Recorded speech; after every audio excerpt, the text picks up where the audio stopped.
Deixa eu projetar aqui. Professor, eu vou desligar meu áudio, vou desligar meu vídeo também, tá? Qualquer coisa, aí se eu precisar, eu apareço. Ou ligo.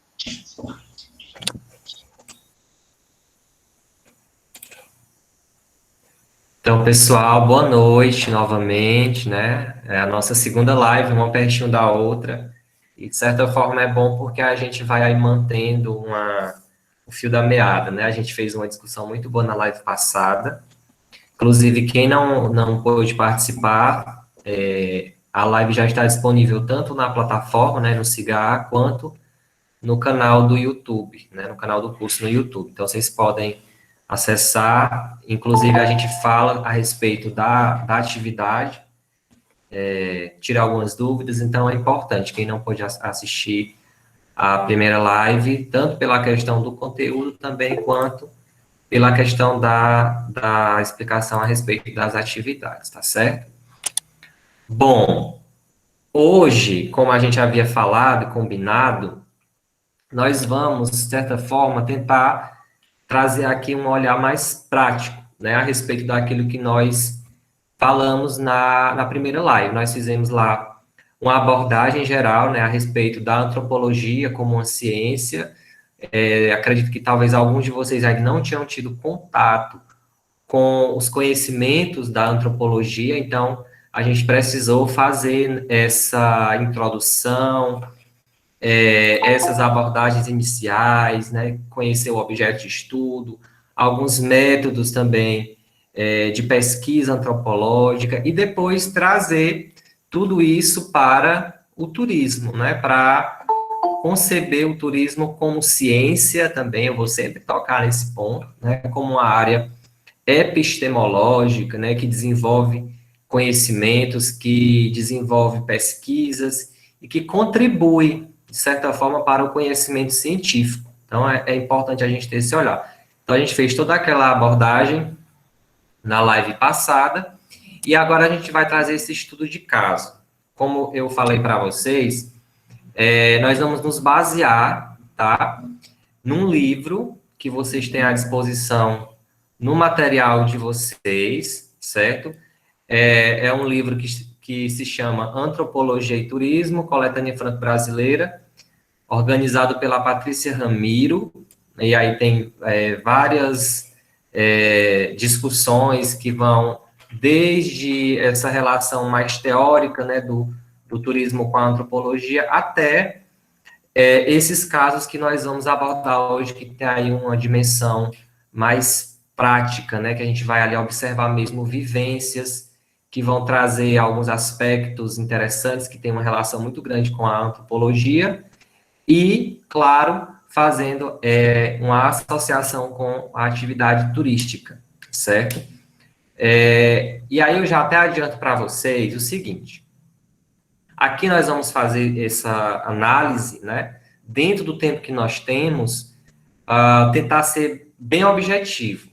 Mas, claro que se a gente fosse, por exemplo, se aprofundar mais em cada um desses estudos, desses 3 casos que a gente vai trazer aqui, a gente demandaria, assim, muito mais tempo, porque tem muito mais aspectos para a gente se aprofundar, para a gente detalhar um pouco mais. Mas aqui a gente vai buscar fazer essa abordagem dentro daquela metodologia etnográfica que nós falamos, para que vocês tenham essa compreensão, consigam, de certa forma, visualizar mesmo, né, como é que se dá esse estudo e, principalmente, como fazer essa relação com o turismo, inclusive, como vocês vão observar, impulsionar, de certa forma, a atividade turística, sempre visando ali uma dimensão positiva desse fenômeno humano que é o turismo, tá bom?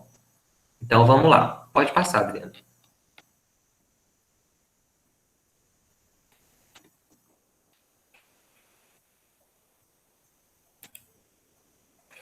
Certo.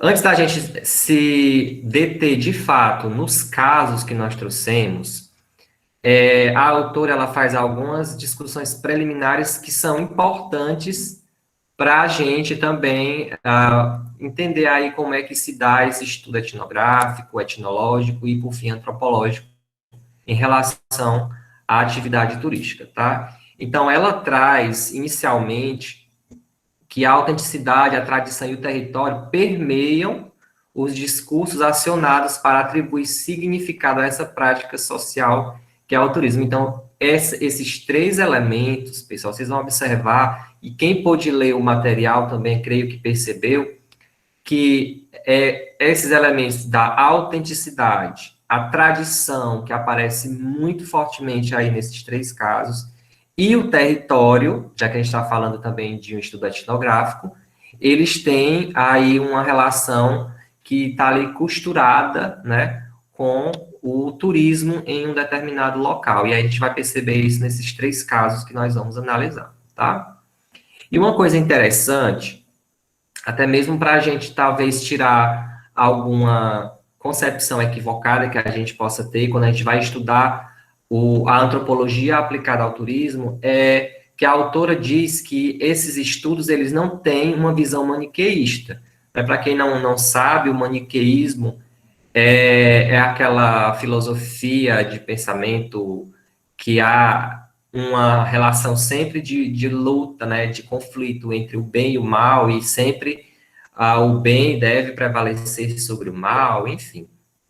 Então, ela acredita que, para se estudar a antropologia aplicada ao turismo, essa visão maniqueísta ela deve ser deixada de lado. E se, por acaso, ela vier a ser implementada em uma determinada pesquisa, ela vai ser negativa, né? Não vai ser uma pesquisa que, de fato, traga um conhecimento até mesmo confiável, porque aí vai ter uma interferência muito grande, talvez pessoal ali do pesquisador, por mais que a gente saiba que quando a gente pesquisa, a gente tem, assim, as nossas intuições, as nossas percepções individuais ali aplicadas a uma pesquisa, mas isso daqui é interessante ela fazer esse alerta, tá? Não ter essa dualidade bem-mal, né?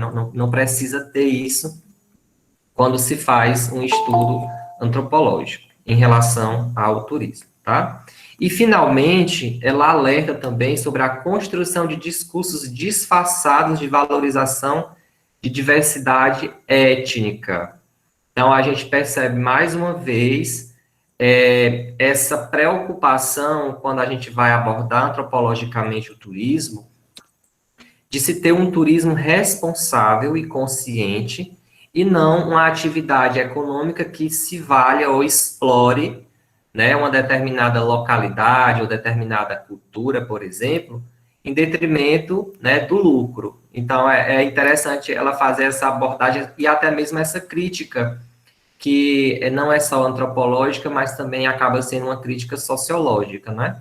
De você se valer de uma cultura específica, né, de uma região específica, mas não preservando as suas características importantes como a etnicidade daquele local, mas somente num viés de exploração. Então, ela faz esses alertas.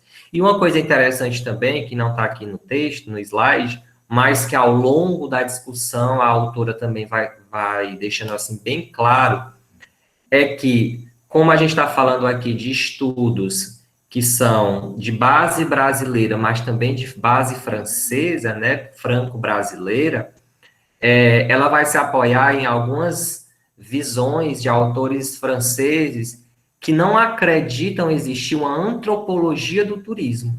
Tanto que ela frisa bem que o título da coletânea, né, é Turismo, é Antropologia e Turismo, e não Antropologia do Turismo. Então, ela se baseia nessa concepção que não há uma antropologia do turismo, mas sim estudos antropológicos do turismo. Só que ao longo do texto, acaba em alguns momentos, ela deixando bem claro que quando há essa relação muito forte desses aspectos da cultura, das etnias, né, da tradição que está ali envolta no território, a antropologia ela acaba sim desenvolvendo dentro de si uma subdisciplina, uma subárea que seria no caso a antropologia do turismo, né? Então é interessante perceber isso. Pode passar. E aí, só para a gente relembrar, tá? Como é que nós vamos fazer essa análise? A gente vai entender que vai ser com base nesse método investigativo, que nós já falamos na aula passada, tá? Mas é interessante a gente dar uma relembrada para compreender melhor quando a gente for fazer a análise de fato de cada caso, tá bom? Então, esse método, ele tem um início ali, nesse percurso, nesse caminho metodológico, né? Com a etnografia, que corresponderia aos primeiros estágios da pesquisa, a pesquisa de campo, né, a coleta de dados de uma sociedade particular, ou ali de um território bem particular, tá? Então, seria a etnografia, teria esse trabalho mais descritivo. Nessa descrição vai entrar tanto o território, né, território físico, mesmo como a gente conhece em geografia, por exemplo, mas também vai entrar descrições de cultura, de aspectos culturais, tá certo? Isso, Tiago, na história a gente usa muito a etnografia, né? E na história, eu também estou concluindo a graduação em História, e a gente percebe, né, o quão é importante essa abordagem descritiva, mas que não vai ser suficiente nesse caso para a gente compreender como é que se dá essa abordagem antropológica aplicada ao turismo. Então, a gente vai ter a etnografia, que seria essa descrição. Em seguida, a gente tem a etnologia, que aí vai ser, segundo o autor, um esforço de síntese, né, visando aí uma generalização. Então, a gente vai pegar essas descrições mais gerais, mais específicas, né, lá da etnografia, e a gente vai abordar essa descrição na etnologia, generalizando ela, criando ali categorias mais gerais, né, mais fechadinhas, ou eu não diria conceitos, mas eu diria categorias mesmo para sintetizar aquilo que foi feito na etnografia, né? E aí, para isso, né, como a gente vê, é utilizar as fontes etnográficas, né, para comparar os sentidos de uma cultura de uma área particular, né? A gente fala muito de cultura, porque na antropologia a cultura ela é uma frequência, né? A gente vê sempre as questões culturais, socioculturais, étnicas, sempre envoltas em estudos antropológicos, independente da vertente antropológica. A gente sempre vai ver, até mesmo na antropologia que é mais aplicada ali às questões ambientais, por exemplo, a gente sempre vai ver cultura envolvida, tá? E aí, finalmente, a gente vai chegar na antropologia. Então, a gente vai ter uma descrição inicial, né, com a etnografia, a gente vai ter um tratamento, vamos dizer assim, ou uma síntese da etnografia a partir da etnologia, a gente vai pegar esses dados, vamos dizer assim, né? E aí a gente vai fazer uma generalização com a etnologia. E aí, pegando o que foi feito na etnografia e na etnologia, nós vamos chegar na abordagem antropológica, que representa uma síntese com base nessas duas dimensões, né, que eu falei, aspirando a um conhecimento global do ser humano, descobrindo princípios da diversidade cultural humana. Então, a etnografia, ela vai ser bem mais específica, porque ela vai fazer essas descrições mesmo bem específicas. A etnologia vai generalizar essas descrições, e a antropologia, com base nesses dois trabalhos já feitos anteriormente, ela vai tentar buscar conceber uma visão global daquilo que foi analisado anteriormente, né? Então, aí, com base no que foi descrito de territórios, depois generalizado deste território, na antropologia vão se conceber aí categorias, por exemplo, como questões socioeconômicas, questões étnicas, logicamente, históricas, também nós não podemos fugir, né? Então, é bem interessante quando a gente vê esse trabalho feito, como ele é bem, bem categórico, né? Isso é bem interessante. E a gente lembra sempre que estamos falando de uma ciência. Ciência presume método. Então, a gente está vendo aqui bem claramente um método científico, né, de investigação. Pode passar. Aí o Tiago fala, o interessante é que ela se torna uma ferramenta na pesquisa, principalmente sobre questões como o comportamento de grupos mediante suas culturas. Exatamente, Tiago. E aí, quando a gente fala de grupos, a gente fala de tudo que esses grupos desenvolvem, ou em tudo que eles estão envoltos, né? E aí o turismo vai ser um desses fenômenos, por exemplo, né? O filho, creio que seja o professor Filho, né? A história se apropria de várias contribuições metodológicas e de categorias de antropologia, são ciências irmãs. Isso, exatamente. Tem muitas pessoas da história aqui, que bom. Vamos lá. Aqui, em síntese, nesse esquema, a gente vai perceber, em relação aos 3 casos, né? A gente vai ter como aspecto principal de cada um esses 3.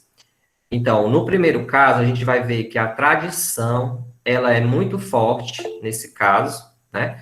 Ela vai ser ali o aspecto, digamos, o aspecto motor daquele estudo, né? Vai ser ali a ênfase na tradição.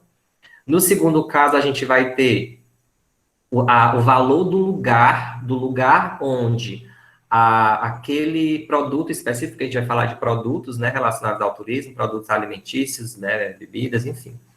Então, o valor daquele lugar com base naquele produto. E no terceiro caso, a gente vai ter a valorização daquela cultura, tá? Daquele produto também que está envolto naquela cultura, a valorização daquela produção. A gente vai ver que produção é essa. E os 3 aspectos, os 3 casos, todos estão direcionados, né, à atividade turística. A gente vai perceber como é que isso se dá. Pode passar.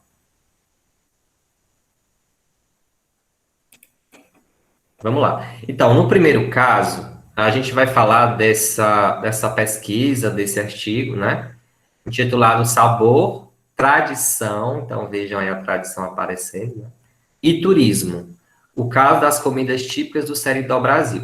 Importante a gente mencionar para vocês que a gente vai ter aqui 2 casos especificamente brasileiros, né, que são nordestinos, inclusive, né, e a gente vai ter o terceiro caso, que é um caso francês. Então, a gente vai observar essa análise, que não vai ser só no nosso território, mas no território europeu. Então, isso é interessante a gente observar, tá? Esse artigo é da Julie Cavinac, e só para a gente ter aí uma base, né, para a gente contextualizar do que a gente está falando, né? No Seridó Potiguar, no Rio Grande do Norte, a alimentação é apresentada como um dos principais elementos de reivindicação de uma tradição histórica. Então, foquem nisso, né? A alimentação como algo que é utilizado como um elemento, como uma bandeira de reivindicação de uma tradição histórica e também de uma identidade regional, tendo como referência a sociedade colonial que se estruturou no século XVII. Então, observe aí o peso que tem uma análise como essa, ou mesmo uma pesquisa que se detém, né, nessa questão de você pegar, por exemplo, um prato típico específico, ou o conjunto culinário ali de uma região, para você fazer essa etnografia e análise antropológica depois, disso como uma bandeira de reivindicação. Isso é muito interessante. E isso vai desembocar na atividade turística, como a gente vai perceber depois, certo? Pode passar. Pronto. E aí, pessoal, eu tomei a liberdade de sintetizar essa metodologia, essa análise, essa pesquisa nesse quadro, onde a gente vai ter as 3 abordagens, para ver se a gente consegue visualizar isso de uma forma mais interessante, certo? Vamos lá.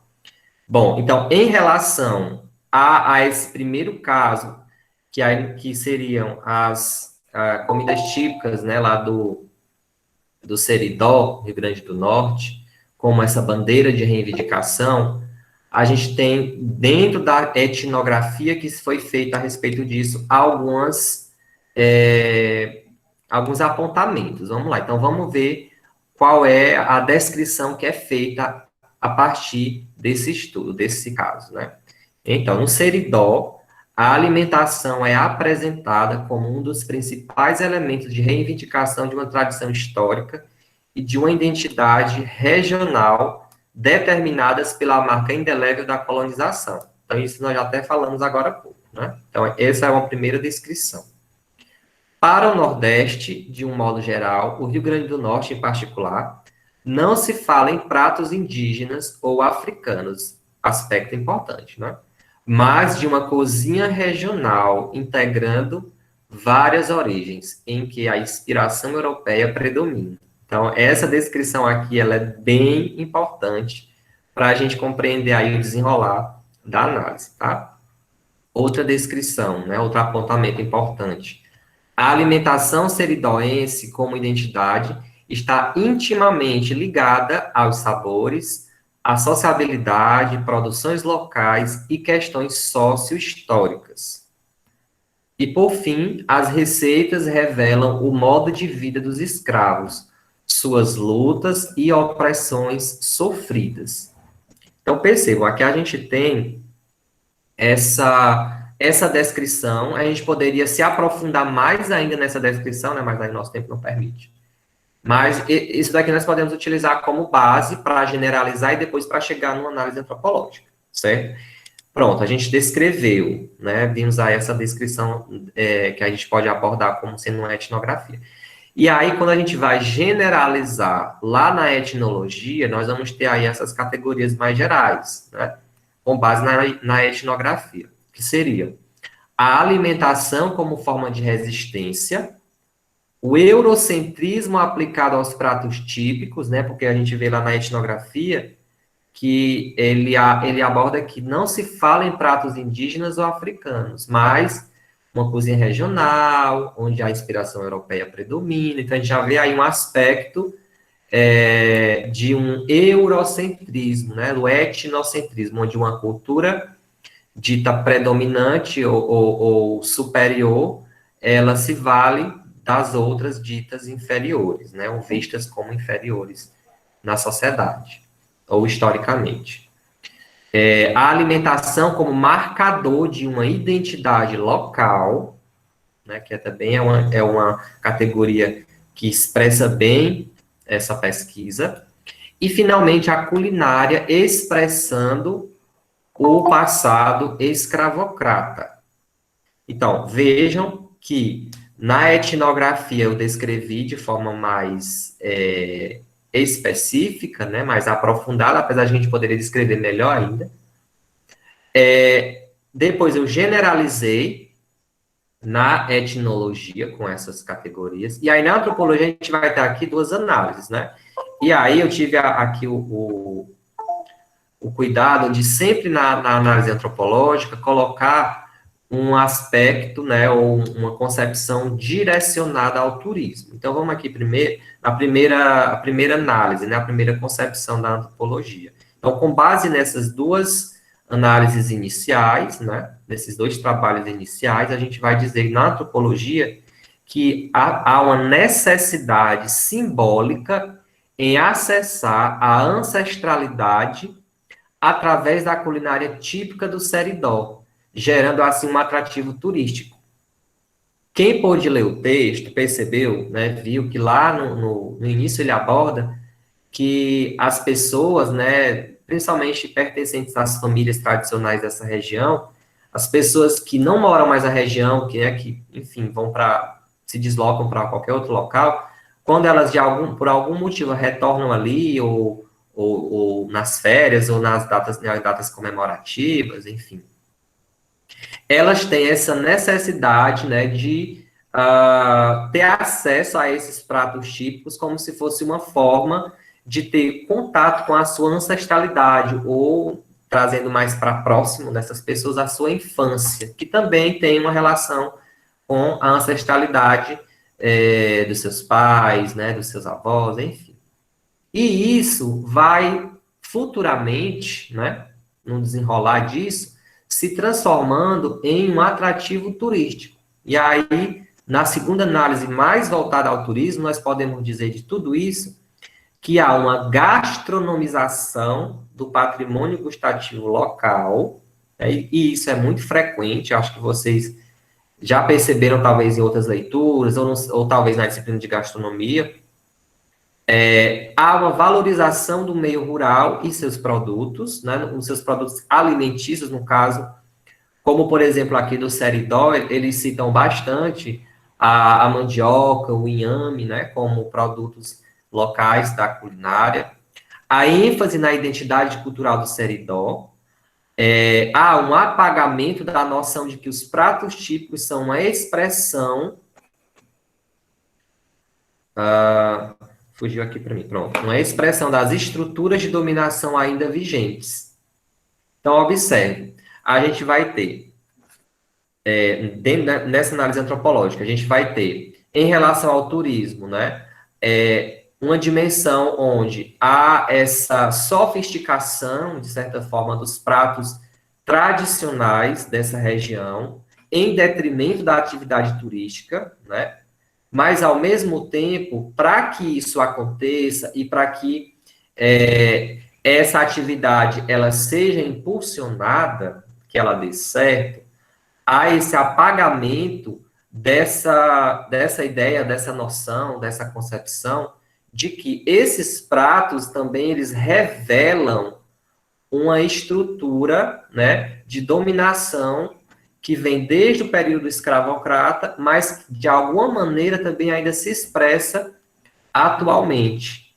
Porque se essa ideia ela ficar nítida, né, não é interessante você fazer, por exemplo, um marketing em cima disso, né? Então, tem que haver, de fato, esse apagamento. Então, na antropologia, buscando aí essa visão mais holística, né, ou mais global, ou mais geral, da cultura, da etnia dessas pessoas, dessa região, a gente vai ter esse aspecto, né, que há essa gastronomização, né, de pratos típicos, da culinária tradicional, mas que também há essa dimensão de deixar velado também um passado que se expressa por meio dessa culinária, certo? Deixa eu ver aqui os comentários de vocês. O Marcos Leite falando que a antropologia busca compreender como os povos viveram, como os seres humanos formaram-se, como a cultura humana desenvolveu-se. Também, né? A gente tem essa dimensão bem forte na antropologia. E aqui a gente vê, por exemplo, né, nessa análise, a gente vê como relações de dominação, mesmo que não como antes, né, até porque o nosso contexto não permite, como elas ainda, de certa forma, existem, né? Mas como na atividade turística, nesse caso específico, ela precisa ficar velada, tá? Pessoal, eu queria um retorno de vocês. Vocês estão conseguindo fazer essa relação, essa ligação entre esses três pontos de análise, né, da etnografia, na etnologia e da antropologia, que aí a gente vai fluindo nos demais casos. Alguém poderia... Alguém que leu o texto, por exemplo, poderia me dizer algo desse texto, né? É uma leitura muito legal. Eu gostei bastante desses textos, eles são bem objetivos. Eles trazem muitas informações, inclusive, não só sobre esses locais, especificamente cultural, étnico, regional, mas eles trazem também informações de políticas de turismo, né? Para quem teve a curiosidade de ler, vai encontrar essas informações. Alguém poderia me dizer algo sobre esse caso? Ou se ficou claro, ou se não ficou claro, enfim.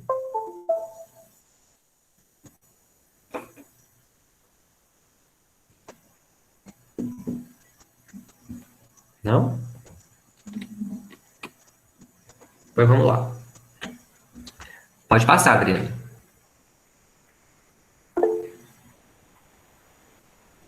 Pronto.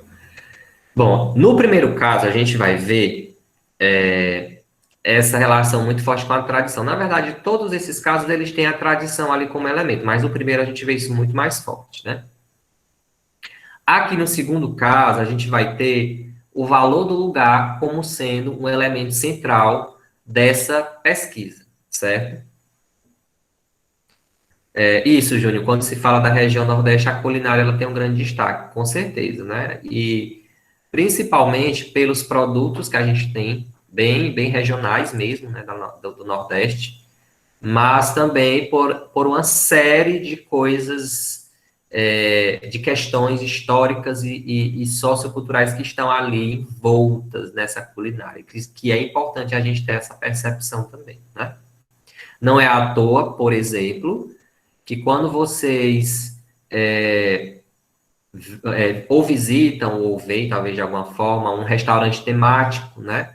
Vocês vão ver que ele é temático justamente para enaltecer características daquela culinária específica. Características visuais, musicais, artísticas. Então, é interessante a gente ter essa percepção. No Nordeste, isso não é diferente, né? Pelo contrário, é bem expressivo. Bom, aqui o valor do lugar está relacionado ao turismo e à valorização simbólica da cachaça do Brejo Paraibano. É bem interessante esse artigo, porque a produção dessa cachaça, ela tem ali uma reviravolta, ela tem ali uma troca de significado, uma troca até mesmo de percepção social do consumo dessa cachaça, desse produto. Então, é bem interessante observar isso, né? É um trabalho feito pela Patrícia Ramiro, que é a organizadora da coletânea, juntamente com a Marie-France Garcia Parpet, que deve ser uma autora francesa, se não me engano. Vamos lá. Bom, então, para a gente contextualizar, né, nosso texto, em matéria publicada no jornal Folha de São Paulo em 2017, o Caderno de Turismo anunciava em seu título que o Brejo Paraibano é um passeio pela cultura nordestina regado à cachaça. Então, é um slogan bem interessante, bem chamativo, inclusive, né? Tal frase resume bem as relações próximas entre o discurso do desenvolvimento da atividade turística e o processo de valorização simbólica da cachaça da região a partir do início do século XXI. Então, veja bem, se há um processo de valorização de algo, é porque antes esse algo ele não era valorizado. Então, por algum motivo, foi necessário se constituir esse processo de valorização. No caso aqui, a gente está falando da cachaça do Brejo Paraibano. E percebam que até mesmo a força das expressões, elas têm aí um impacto. Porque a palavra cachaça, talvez, em alguns contextos, ela pareça pejorativa, ou ela tem uma tonalidade negativa, né? Você fala cachaça, né? Você às vezes não dá credibilidade, ou você não quer nenhum tipo de... ou você, na verdade, quer um distanciamento disso, né? Brejo, paraibano, brejo, né? A palavra brejo também. Então, assim, a gente tem aí algo que até mesmo nas próprias expressões da língua, né? Precisa-se ter essa modificação da percepção. E aí a gente vai observar que vai se constituindo essa valorização ao longo do tempo, tá? Vamos ver como é que isso acontece. Pode passar. Vamos lá. Então, a gente vai seguir aqui o mesmo esquema, tá? Do outro caso. Nós vamos ter aqui a mesma metodologia. Vamos lá. Então, como é que a etnografia aborda essa pesquisa de forma descritiva? Então, as alterações significativas no espaço agrário do Brejo Paraibano, graças à implantação da usina Santa Maria e sua posterior falência. Quem leu o texto também observou que essa usina Santa Maria, né, a sua implantação teve toda uma repercussão e proporcionou uma modificação daquele espaço, mas também a sua falência transformou ainda mais, porque veio todo um progresso e quando essa usina ela faliu, ficou ali uma lacuna. Então, como resistir aos efeitos dessa falência, né? Uma outra descrição. O aspecto artesanal dos engenhos é utilizado como forma de valorização da cachaça do Brejo Paraibano. Essa palavra artesanal, ela é uma frequente também nesses casos. Percebam sempre que o que é hoje, né, atualmente, conotado como artesanal e principalmente a comida, ganha uma valorização muito maior. Tanto a valorização simbólica, né? A comida artesanal, ela tem essa valorização simbólica. E a valorização monetária também, ela se torna um produto mais caro, né? A utilização veja bem, as expressões, né? A utilização da expressão caminho dos engenhos foi utilizada ao invés de rota da cachaça, como forma de associar esse roteiro às classes mais abastadas. Ou seja, esse aqui é o roteiro turístico da região, né? Então, esse roteiro ele é chamado de Rota dos Engenhos.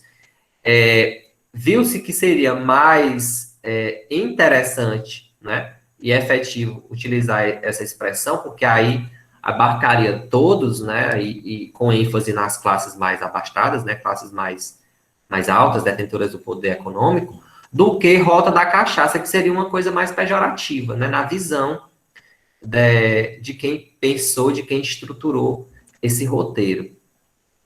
O turismo, como forma de desenvolvimento regional, retirou a conotação negativa do consumo da cachaça. Veja bem, olha só como a atividade turística, nesse caso, tudo que está ali envolto nessa atividade, né, conseguiu dar um novo significado, até mesmo simbólico, ao consumo da cachaça, né? E é interessante, até o texto traz, a utilização de expressões como degustação da cachaça. Essa palavra degustação, ela já nos orienta para algo mais sofisticado, né? O gourmet, como a gente costuma falar na gastronomia.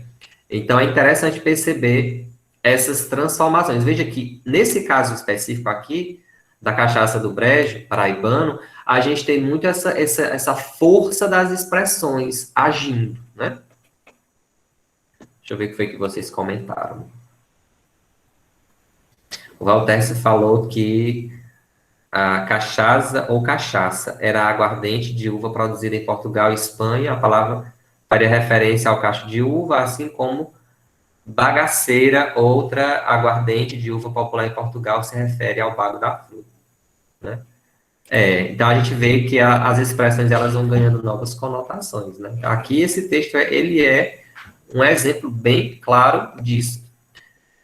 Como você consegue, através da modificação da percepção de uma expressão, a constituir uma atividade econômica, né? O turismo ele tem essa dimensão econômica, né? A gente não vai se fechar nela, mas nesse caso aqui vamos falar dessa atividade econômica nesse sentido aqui. É interessante pensarmos isso. E aí, lá na etnologia, quando a gente vai generalizar, nós podemos dizer que há uma ênfase no aspecto artesanal da cachaça, porque, como eu falei, tudo que é artesanal é mais valorizado, é mais visado, né? Há uma adaptação dos discursos sobre a cachaça, como já falei. Há uma forte influência das políticas de turismo, vocês vão, quem tem acesso ao texto vão perceber que naquela região também houve uma implementação de políticas nacionais do turismo também, que teve aí toda uma importância para se constituir esse roteiro dos engenhos, essa valorização da cachaça do Brejo Paraibano como um atrativo turístico. E, por fim, a concepção sobre a cachaça para a atividade turística, né? Essa concepção se transformando, com certeza vai ajudar a impulsionar essa atividade turística, né? A incrementar esses roteiros turísticos da região.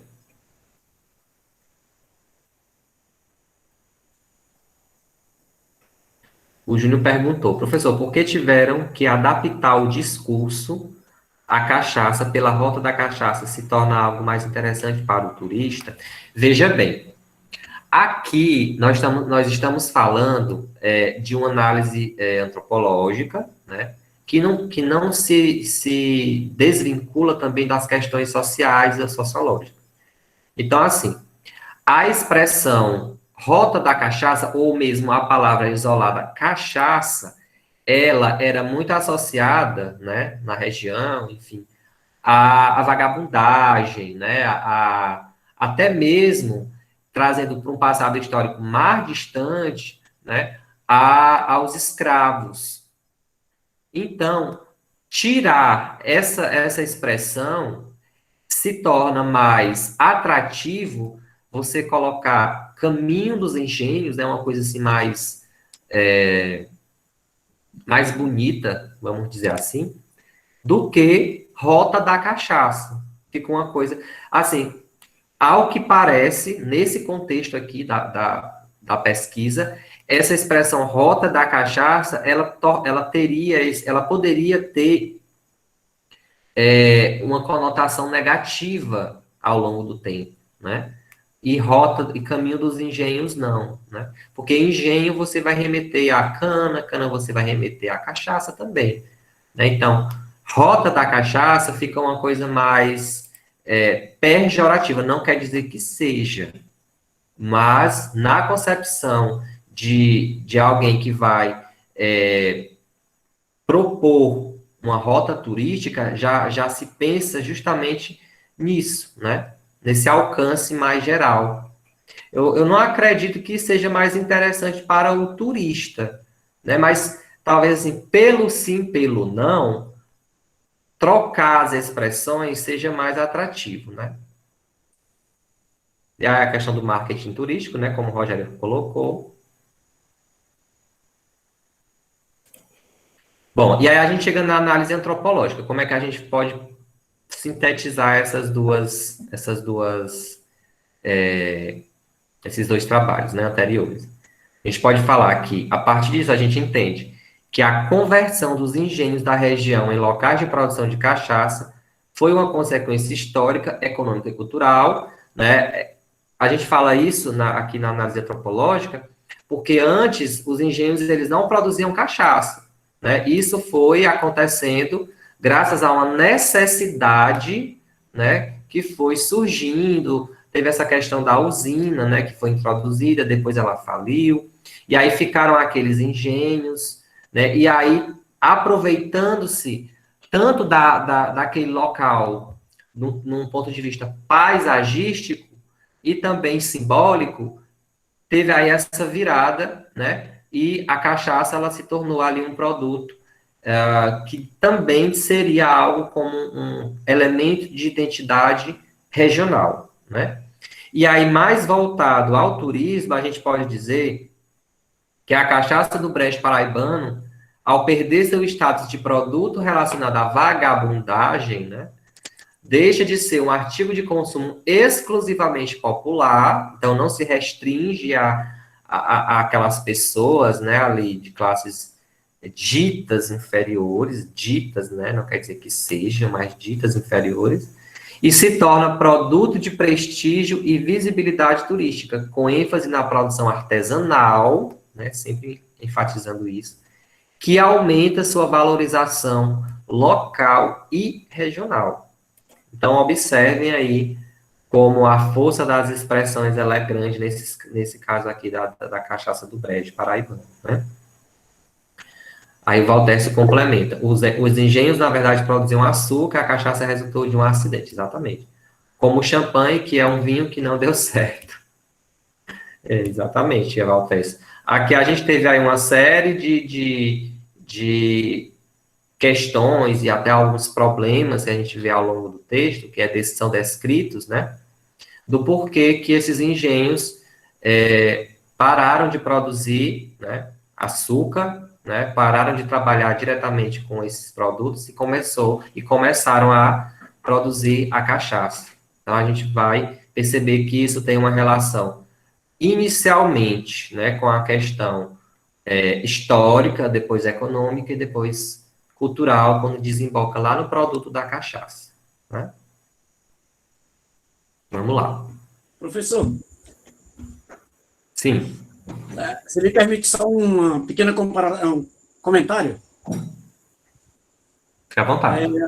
Analisando o material e analisando aqui os estudos de caso, eu lembro muito de uns exemplos de roteiros turísticos na região do Espírito Santo, de turismo rural, onde tem lá toda aquela ênfase à visita às antigas fazendas de produção de café, só para fazer um comparativo, né?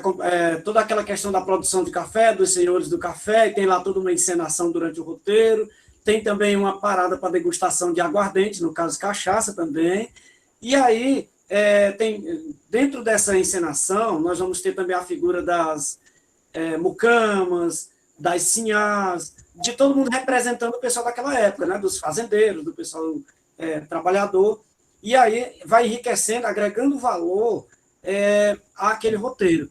Então, eu achei muito interessante quando, observando aqui o material, né, o material que você colocou, o livro, esses estudos de caso, e agora aqui essas aplicações feitas nesses estudos, essa questão dos roteiros temáticos, né, lá na região do Espírito Santo, a questão da produção do café.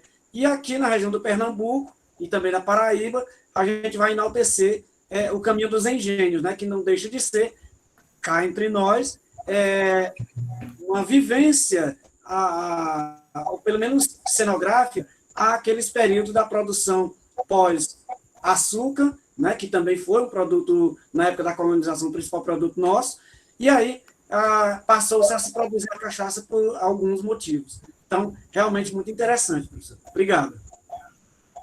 Obrigado, Rogério.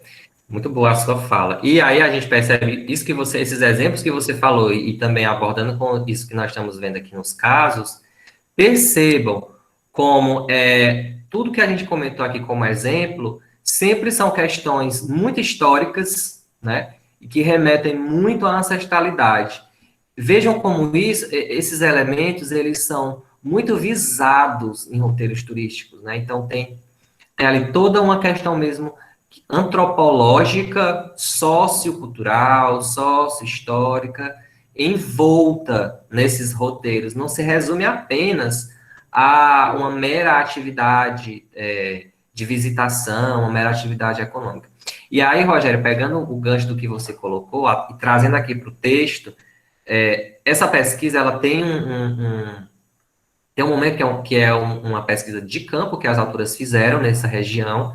Elas fizeram a visitação, né, aos engenhos e elas vão citando que elas usam a expressão encenação dos guias, né, que conduziram elas nessas visitas. E é interessante elas falarem isso, utilizar a expressão encenação. Elas não se identificaram como pesquisadoras, né? E elas preferiram também não serem acompanhadas pelos donos desses engenhos, justamente para talvez não ter ali uma interferência ou algo que foi dito, que foi explicado, talvez fuja da verdade, da realidade. Mas é muito interessante essa expressão que elas utilizam dos condutores, né, dos guias, de falar que eles fazem uma encenação quando eles estavam relatando, explicando, mostrando ali aquele local, né, onde se desenvolveu a atividade do engenho, explicando também questões históricas. Então, é bem legal a gente analisar esse ponto de vista, né? Mais alguma consideração, pessoal, sobre esse caso? O Valtesse falou que o vinho pode ser uma palavra mais sonora, mais embriaga do mesmo jeito. E acho que até pior, Valtesse, dependendo do vinho. Dependendo do vinho, acho que a cachaça ela é bem melhor, né? Mas essas questões, elas têm muita força, gente. As expressões, independente do que a gente esteja falando, elas têm muita força, né? Elas têm aí todo um peso. E muitas vezes esse peso, ele pode ser problemático, né? Bem, vamos lá para o nosso terceiro caso, que a gente já foge do Brasil, e a gente percebeu que os dois casos que a gente analisou, casos brasileiros, são nordestinos, né? Então, o Nordeste sempre muito atrelado às questões ancestrais, né, do nosso país. É muito visível, né, e muito expressivo isso. E aqui, no terceiro caso, a gente já vai ter a análise de uma pesquisa francesa, tá, mas que não deixa de ter o aspecto da tradição, que aí, no caso, seria a valorização de um determinado produto através da atividade turística, né? Que, no caso, é a valorização pelo turismo, um relato etnográfico da venda direta do queijo Aoc Saint-Nectaire, né, que é um queijo francês bem específico dessa região. É um trabalho da Maria Lafos Bertucci. E aí eu trouxe para vocês, inicialmente aqui, antes da gente fazer a análise do caso, algumas expressões, né, porque por se tratar de uma pesquisa feita, uma pesquisa de campo, feita, uma etnografia feita na França, né, no caso francês, tem muitos termos franceses que, ao longo do texto, se a gente não souber do que se trata, eles podem atrapalhar a nossa compreensão disso, né? A primeira terminologia aí, ou conceito, seria a denominação de origem. Isso é muito interessante. O que seria essa denominação de origem, pessoal? É justamente quando você vai falar de um produto, no caso aqui um alimento, né? Que a sua origem, ela está ali envolvida em todo um contexto, não é como se fosse uma origem bem estruturada, né? Então tem todo um contexto geográfico, né? No caso territorial, tem todo um contexto cultural, todo um contexto ancestral dentro dessa origem. A gente vai perceber muito isso aqui nesse caso. Vocês veem no texto essa sigla AOC, que inclusive está no título do trabalho. Essa sigla, né, eu fui pesquisar um pouco mais sobre isso e é bem legal a gente descobrir, quando a gente lê, do que se trata, né, o que seria esse AOC, né, que seria, no português, nós poderíamos dizer que é uma designação de origem controlada, ou no francês, appellation d'origine contrôlée, né? Estou gastando aqui o meu pouco francês nesse texto com vocês. Mas o que seria o AOC? É você explicar mais detalhadamente essa denominação de origem, né? Então, o AOC aqui, em relação ao queijo, é especificando o local que ele se insere, como ele surge, como ele é produzido, quais as influências, quais as referências culturais que ele tem, qual a importância que ele tem no sentido da ancestralidade, né? Então, é nesse sentido que a gente vai falar de AOC, tá? A gente vai utilizar a sigla, né, para não estar falando essa expressão maior. A gente tem as fromageries, que são as fábricas de queijo, né, francesas, desculpa. A gente tem o terroir. O terroir, a gente vai entender como sendo, não há uma tradução para esse termo, né, mas seria o quê? Um local, né, específico, um local físico mesmo, né, que sustenta o prestígio de determinados produtos a partir das especificidades geográficas, sociais e históricas do seu processo de manufatura. Então, terroir, a palavra talvez remeta a território, né, mesmo não tendo uma tradução para a nossa língua. E aí, pessoal, a gente vai ter dois tipos de queijo, né, desse queijo Saint-Nectaire, né, que aí esse Saint-Nectaire é a região onde ele é produzido, tá?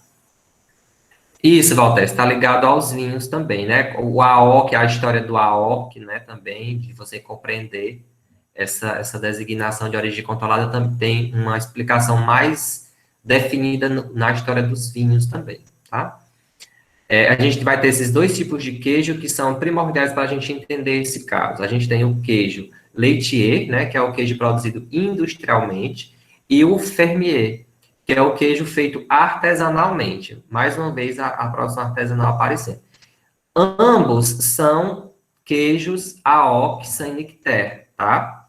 Mas percebam aí a diferença na produção desses dois queijos. A gente tem a fé, que é a propriedade rural familiar, como se fosse uma fazenda, um local onde se produz esses queijos, por exemplo, e a gente tem o savoir-faire, que é uma expressão que significa saber fazer. Esse saber fazer, trazendo aqui para um contexto nosso, brasileiro, por exemplo, lá no primeiro caso, seriam as mulheres descendentes de escravos que teriam um conhecimento e uma habilidade maior para fazer determinados pratos típicos. Então, esse saber fazer muito voltado, muito relacionado à cultura, à história e à ancestralidade dessas regiões, tá? Então, esse saber fazer também está muito diretamente relacionado aqui dentro desse caso, tá bom? Pode passar. Vamos lá. Então, o que é que nós podemos dizer como descrição etnográfica desse caso, né? As AOC se valem de argumentos geográficos, históricos e sociais para vincular uma imagem de autenticidade, viu? Palavra importante aqui, autenticidade e tradicionalidade ao alimento. Então, até puxando também aqui para o segundo caso que a gente viu, a questão da valorização, né, do lugar, a autenticidade e a tradicionalidade aqui vão gerar uma valorização do produto específico, né? Não só do lugar, mas do produto, que no caso é o queijo sem nectar, né? O queijo sem nectar, do tipo fermier, tem predominância simbólica sobre o do tipo laitier, devido à sua característica artesanal. Então, veja bem, mais uma vez, a produção artesanal tendo predominância sobre outros tipos de produção, que aqui no caso é a produção industrial, como forma de valorização simbólica de um produto que vai impulsionar a atividade turística naquele lugar. Então, veja como isso é interessante. O turismo vinculado aos produtos de terroir revela como a valorização desses produtos é também construída a partir de uma história. Então, não é uma coisa desvinculada, descontextualizada, de maneira alguma, né? Cuja narrativa visa legitimar a qualidade do produto, sempre, nesse caso aqui, né, sempre enfatizando a valorização e a qualidade desse produto, tá bom? A ancestralidade naturaliza a ideia de transmissão do saber fazer, né, do savoir-faire, que a gente falou agora há pouco, e de herança cultural, constituindo-se como argumento-chave no discurso de legitimidade do queijo produzido nas propriedades. Ou seja, essa característica do saber fazer, dessa habilidade que vem da ancestralidade, ela valoriza ainda mais a produção desse queijo artesanal em detrimento do queijo em relação ao queijo industrial, melhor dizendo, né? Por quê? Porque há toda essa história por trás, né? Há toda essa dimensão cultural envolta nisso. Não é só nessa região fabrica-se esse queijo artesanal e as pessoas têm essa determinada técnica. Não. Isso tem todo um pano de fundo histórico-cultural, que a gente resume aí na ancestralidade, né?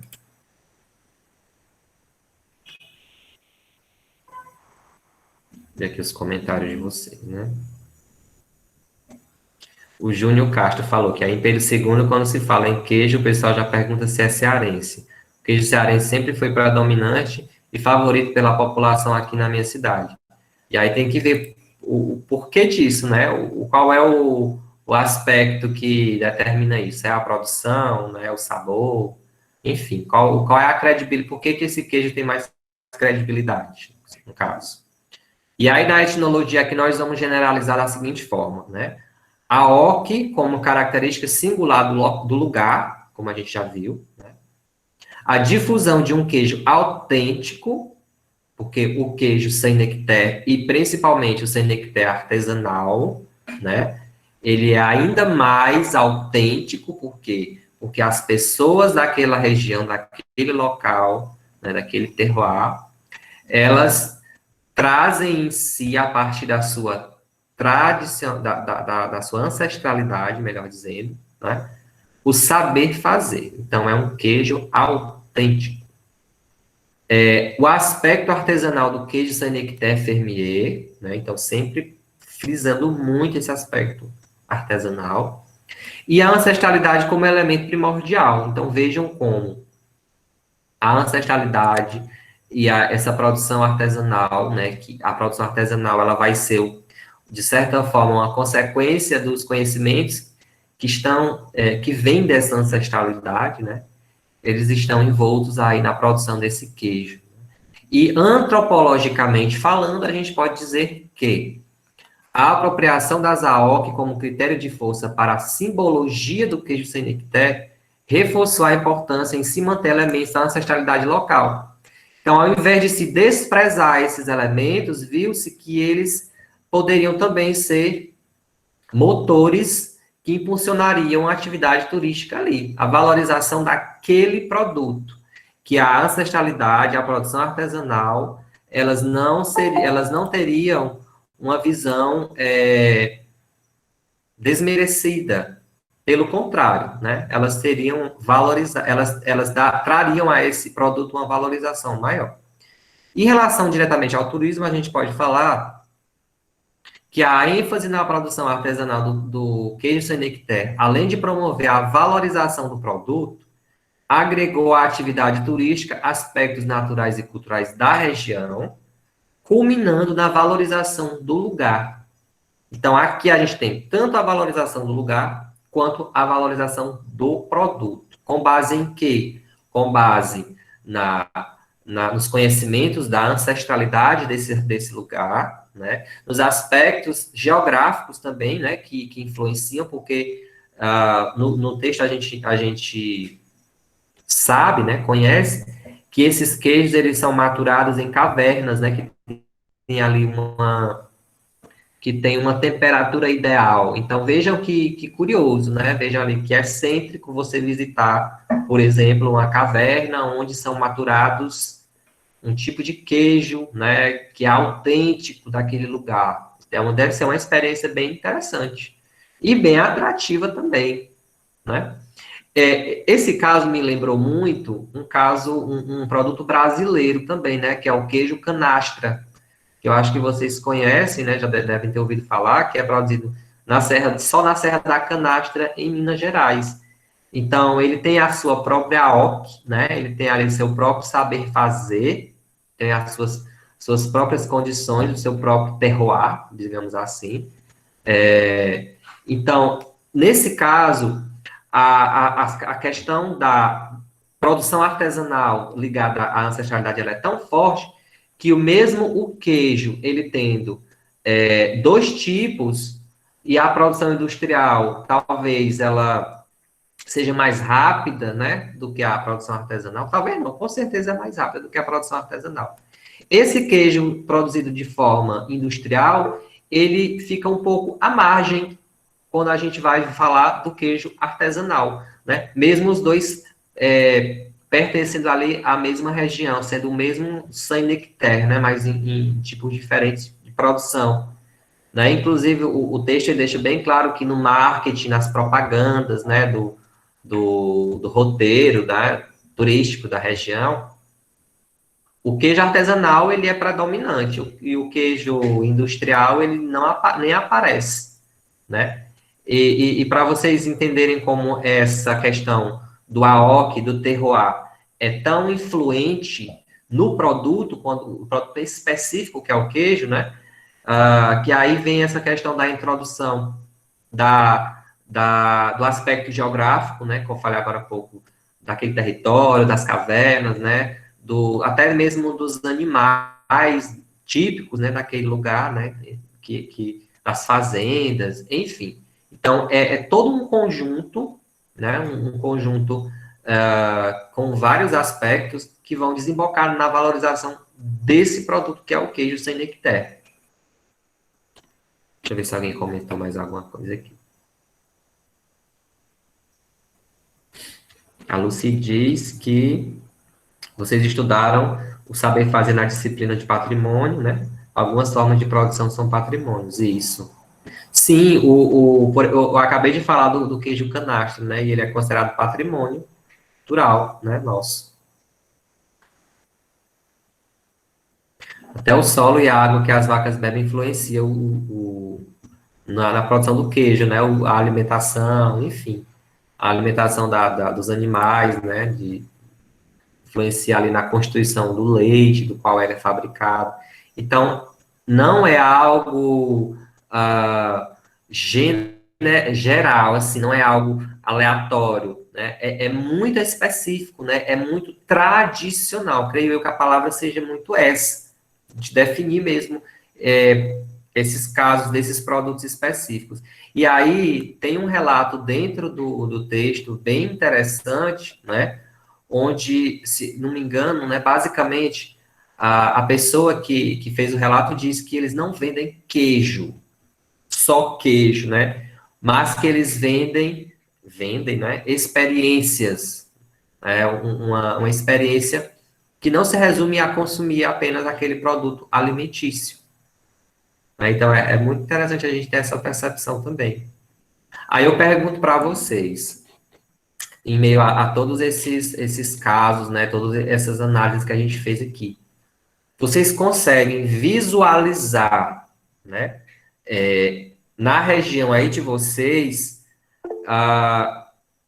um trabalho, uma pesquisa, algo nesse sentido, né, de você pegar, por exemplo, um elemento que é muito, muito importante no roteiro turístico da cidade de vocês, do local de vocês, da região, e fazer essa análise etnográfica, etnológica e antropológica, vocês conseguem visualizar isso, né? Professor, o Rogério, eu não sei se é o Rogério, que é daqui de Pedro II, né? Daqui não, que eu estou em Teresina. Mas o pessoal de P2 vai saber falar um pouco, talvez, do Pão Santo, que eu ouvi falar que tem lá, inclusive fui atrás de comer e conhecer, e dizem que só tem lá. Então, eu queria até saber se alguém sabe aí, em Pedro II, que é uma marca, dizem que é uma marca de Pedro II, não sei. Aí, alguém conhece? Quiser falar? Rogério, o Marcos, o pessoal aí de Pedro II. Pedro II a gente já remete logo ao Opala, né? Não tem como. De comida, eu lembro desse pão santo, mas a Opala é a marca mais forte, né? E no Piauí a gente tem a cajuína, né? Que tem há controvérsias, né? Até. Isso! Essa questão aí, né? Dessa rixa aí, desse problema que não se sabe se ela é daqui, se ela não é, então. Mas, em se tratando de gêneros alimentícios, aqui, se a gente fosse elencar no nosso estado, a gente teria aí um monte de exemplos, né? Mas expandindo aí para outros elementos que não se esgotam aí na culinária, né? A gente falou aqui da Opala, em Pedro II, né? Imagine você, por exemplo, fazer um estudo etnográfico, trazendo aí a influência da presença da Opala em relação ao turismo. A gente vai ter aspecto econômico, histórico, né, e o pessoal de Pedro II sabe muito bem, né, da dimensão histórica que envolve a Opala, de questões ambientais, culturais, artísticas, muita coisa envolvida, dá para fazer um estudo muito legal. Até identitário também, né, professor? Porque o pessoal de Pedro II se orgulha muito e tem uma identificação com a Opala, usa muito, né? Então, tem essa questão da identidade do local. Eu sou de Pedro II, eu uso Opala. Vocês perceberam que todos os casos que a gente analisou aqui, eles têm essa intenção, mesmo que não seja muito explícita, mas de expressar uma identidade daquele local, né? Inclusive, a gente viu aí a valorização do lugar, a valorização do produto. Então, sim uma expressão de identidade, de mostrar o que é que aquele lugar tem, né? E ao mesmo tempo, de desvelar um passado, questões históricas e sociais, tudo isso está envolvido, né? Não tem como a gente fugir. Vamos lá, deixa eu ver aqui. Acho que o Ramon está falando do Pão Santo, se eu não me engano, né? Foi um produto idealizado pelo senhor chamado Santo. Destacou pela sua receita de pão única, ele morreu e deixou sua marca por ser também um pão artesanal e único, e até hoje ele é comercializado e famoso na região. Aí, Lucia, a sua dúvida respondida. Então, viu como é interessante? E isso também daria uma pesquisa etnográfica, né, e antropológica interessante. O pessoal aí, por exemplo, de Campo Maior e de Oeiras, né, que tem aí essa dimensão do turismo religioso, né, muito forte, também. Enfim, é assim, pessoal, é uma diversidade muito grande, porque quando a gente vai falar de cultura, a gente já sabe que não se esgota, né? Já é muito diverso. E aí, quando a gente vai relacionar isso dentro da antropologia, fazendo análise, relacionando com o fenômeno que nós, como grupos humanos, desenvolvemos, praticamos, expressamos como o turismo, por exemplo, e aí você tem uma gama de possibilidades, né? E muito ricas. Professor, aqui em Oeiras, durante o período da Semana Santa, se destaca também nessa questão da alimentação. Muitas pessoas aqui deixam de comer carne vermelha, essas coisas, para se alimentar com coisas mais da roça, né? Com leguminosas, né? Que aqui a gente chama o famoso quibe, que é feito da abóbora, e outras coisas mais, né? O peixe. São culturas que trazem, né? Remetem uma raiz, né? Da história, né? Daqui da cidade. Não somente da cidade, mas como algumas regiões, né? Que pessoas deixam as suas cidades lá para vir para cá. Exatamente. Quando a gente tem um exemplo desse, né, que a gente conhece, a gente talvez tenha uma noção básica do que está por trás. Aí, quando você vai investigar, você descobre, né? Você descobre ali uma riqueza muito grande de informações, né, de fatos também que estão por trás daquilo. E é interessante perceber, pessoal, em relação aqui aos nossos casos que a gente analisou,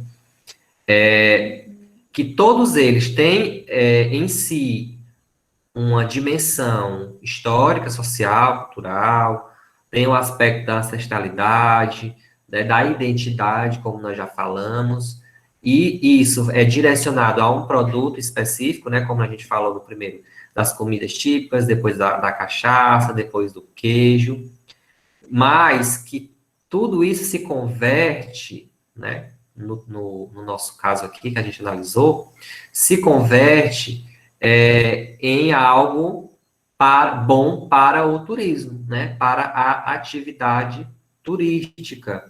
Então, aquilo que eu sempre falo, eu vou sempre defender isso, que a atividade turística, ela não, o turismo, ele não é alheio, né, à realidade social, aos contextos culturais, né, de forma alguma, né, vocês têm muito mais propriedade para falar isso do que eu. Não é só visitar, não é só participar ali de um roteiro turístico, não. Tem toda uma implicação, tanto naquele momento, tem uma implicação posterior e teve uma implicação anterior também, de alguma forma, né? Professor, no caso aqui da nossa religiosidade, muitos turistas vêm na curiosidade de conhecer e presenciar essa tradição religiosa. E aqui, quando eles começam a ter essa interação no momento religioso, ali dos ritos religiosos, eles se encantam, eles sentem aquela coisa diferente, né? Um sentimento, aquilo que está na mentalidade das pessoas daqui da região, pagando suas promessas, fazendo suas devoções. É algo muito bonito. Teve uma pesquisa aqui interessante de uma colega nossa do curso aqui da UESP, que ela fez com o uso da etnografia, né, descrevendo essas cenas, né, dos roteiros dos argumentos religiosos das pessoas aqui, nesses momentos de fé. Sim, essa análise ela é muito rica. Como eu falei, quando a gente começa a pesquisar, a gente vai se aprofundando e a gente vai descobrindo muita coisa interessante. O Ramon, ele falou aqui uma coisa, parece que ele estava lendo a minha mente. Eu já ia falar do sítio do Buritizinho, para quem não sabe. Em Pedro II, né, é um roteiro aí do Festival de Inverno, e o sítio do Buritizinho tem lá, né, aquele engenho mais rudimentar, né, puxado pelo boi, né, que fica lá moendo a cana, tem todo aquele visual, né, desses engenhos, né, e casas de farinha mais antigos, enfim, o chão de terra mesmo lá. E é interessante como quando a gente vai trazer um local desse, um roteiro desse para o turismo, é como se ele ganhasse um novo significado simbólico, uma ressignificação. Por que que eu digo isso? Porque muitas vezes no nosso dia a dia dessa região, como as pessoas têm conhecimento, né, desses engenhos antigos, de casas de farinha, quando tem algo nesses locais, para as pessoas que já têm aquele hábito, é algo, não, eu não diria banal, mas é algo que não é um evento, né? Não é algo tão expressivo assim. Mas quando se trata desse mesmo local, desse mesmo cenário, dentro de um roteiro turístico, de um evento como o Festival de Inverno, por exemplo, essas mesmas pessoas, elas acabam dando para esse lugar uma importância, uma ênfase e um significado diferente, né? Mesmo algumas elas já tendo, entre aspas, o hábito de conhecer aquilo, né, talvez de presenciar aquele acontecimento ali, né, de ver uma casa de farinha, por exemplo, mas quando se trata de um roteiro turístico, parece que isso ganha um novo significado.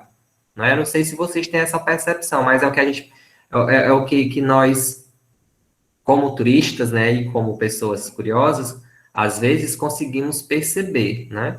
Eu fui no Sítio do Buritizinho uma vez só, né, durante o Festival de Inverno, e eu tive essa percepção que as pessoas da região que conhecem, que sabem como é um engenho, uma casa de farinha, enfim, elas não pareciam maravilhadas, mas assim, parece que aquele momento ali era a primeira vez, talvez, que elas estavam num local daquele jeito, né? Naquela constituição ali. Então é interessante perceber, né? Hein, professor? Aqui também em Amarante também tem, né, o exemplo da cachaça Lira. É uma cachaça tradicional também da região aqui, mas que lá virou um ponto também turístico e hoje tem um ecoparque, né, acoplado lá nessa fábrica artesanal da cachaça Lira. Sim, a gente tem muitos exemplos no nosso estado, né? Pessoal, mais alguém que exemplificar ou comentar o que nós já falamos, fique à vontade, tá bom? Professor Adriano, o filho, se estiver por aí também, fique à vontade.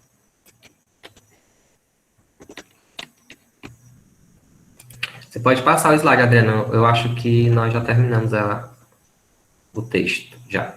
É a referência, né, do livro. Pessoal, esse livro, quem nunca leu, né, quem ainda não leu, eu recomendo muito. Por quê? É uma leitura, como eu disse, muito objetiva, muito clara, com uma riqueza de detalhes, e o mais importante, né, para vocês, como futuros turismólogos e pessoas que vão precisar pesquisar depois, ou agora, né, traz, assim, uma clareza muito, muito boa, né, traz, talvez, abra aí a mente de vocês, talvez, para algumas ideias que sejam interessantes para o curso, né, ou para a produção de pesquisas que vocês queiram fazer, não só no curso, mas posteriormente também, né? Então, eu fiquei muito feliz em me deparar com esse material e em poder trabalhar ele com vocês, né? Um material muito bom.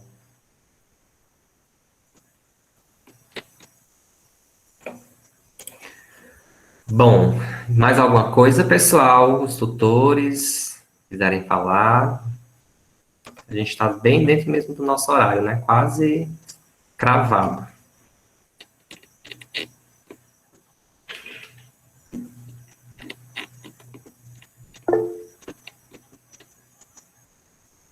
O Ortez falou que deu fome. Realmente, falando de comida, de bebida, né? São tantos exemplos.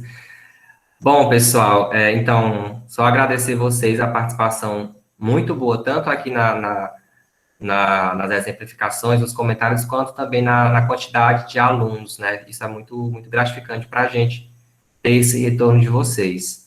A nossa live, como todas elas, vai ficar gravada, né? E vocês depois podem ter acesso novamente, caso achem necessário, tá bom? Reforçando a vocês a questão dos prazos, é sempre importante falar das atividades, principalmente da atividade 1, tá? Que eu creio que seja a atividade talvez mais, que dê um pouquinho mais de trabalho para vocês, certo? Então, não percam esse prazo, tá bom? Os fóruns também, se não me engano, o fórum já começou, acho que já tem até alguns alunos participando, né? Então, é isso, pessoal. Vamos prosseguir e vejam como a cada disciplina e a cada conteúdo que a gente ministra, a gente vê o quanto o turismo, ele é uma área abrangente, né? É muito legal perceber isso, é muito legal falar disso com vocês, tá certo? Então, pessoal, obrigado mais uma vez, obrigado a Adriana, né, que me ajudou aqui com os slides, obrigado ao filho e obrigado à presença de vocês, tá bom? Vamos fazer a nossa foto, quem puder abrir aí a câmera para a gente fazer rapidinho. É sempre importante nos divulgar nas redes, né? Que é a nossa cultura atual e tecnológica, né? De certa forma, a gente tem meio que essa necessidade sempre de estar mostrando, né, o que a gente faz, mas nesse caso é importante, né? Vamos lá. Nesse momento, professor, o termo turismofobia nunca fez tanto sentido. Como é, Adriana? Nesse momento, o termo turismofobia nunca fez tanto sentido. Com essa cultura de se... você falou, abre as câmeras para a gente fazer a nossa divulgação e a nossa promoção, né? Também a gente acaba fazendo isso. E no turismofobia é isso, né? A gente faz aquela coisa, eu viajo para dizer que eu viajei, eu tenho que fazer uma selfie, por exemplo, do lugar. Eu nem divirto muito, só quero mesmo tirar minha selfie para postar nas redes sociais, né? Um exemplo bem rápido, assim, para a gente falar sobre esse tema. Eu preciso mostrar que eu estou que eu fui, né? A gente fala sempre muito isso aqui também. Exato. E é um termo que a gente usa no turismo, que é chamado de turismofobia. A gente perde a experiência só por um registro ali fotográfico, né? Um vídeo, enfim. E deixa de viver a experiência daquele momento, né? Isso eu acho que na nossa vida, praticamente em tudo, não é só no turismo, não. Vamos lá. Para mim, aqui está aparecendo só a Adriana. Os demais abriram a câmera. Aqui tem um monte para mim. Nunca vi essa câmera tão aberta. Adriana, pois faça o print do seu, porque para mim não está aparecendo. Fala, você me pegou, você me apertou, você me abraçar, não sei. Você tá... Vou fazer aqui, então. Pronto. Eu sei que tem, mas não sei. Você faz, aí ela lhe manda, viu, Adriana? Manda, tá bom. Aí eu te encaminho. Pronto. Lá, aqui para mim tem algumas pessoas, né? Tem umas 5, 6 pessoas, 7. Ô, Lucy, depois você manda. Lucy, depois tu manda no direct, no Insta lá. Vou mandar. A do professor da live passada ainda hoje não apareceu. Vamos lá. 1, 2 e... Foi. Pronto. Na minha tem umas 16 pessoas. Eita, será? É porque tem a questão do layout, né? Alguém pode tirar outra aí também, então, que consiga mexer no layout? Eu não sei mexer no layout. É contra... Eu sempre me confundo, gente, com isso. Ctrl, Alt, insert, não sei, não esqueço. Se o seu tiver FN, professor, é só FN print. FN? Print, lá onde tem insert, print screen. Pronto, deixa eu tentar. Vamos? Vamos lá.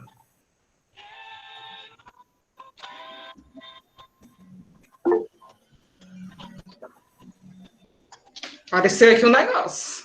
Salvar. Aí você pode ir direto no grupo e colar. Dá um Ctrl V. Tem suas capturas.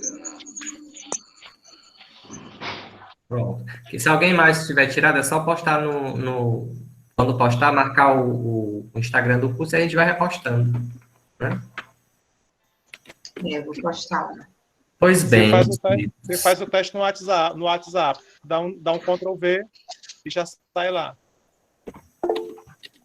Deixa eu ver lá. Pronto, o Ramon Não, também. ele salvou aqui em algum lugar no meu computador. Apareceu aqui, captura de tela salva. Vocês podem, quem tirou pode mandar para o tutor e o tutor envia para a gente, tá bom? Ok. Então, pronto. Pois tá certo, meus queridos e queridas, muito obrigado e a gente se vê lá na nossa terceira live e estamos aqui à disposição também para o que precisar, certo? Até mais. Tchau. Tchau, professor. Até mais. Boa noite, pessoal. Obrigada, Miguel. Deu certo. Vou até anotar aqui. Boa noite, querido. Até breve, minha gente.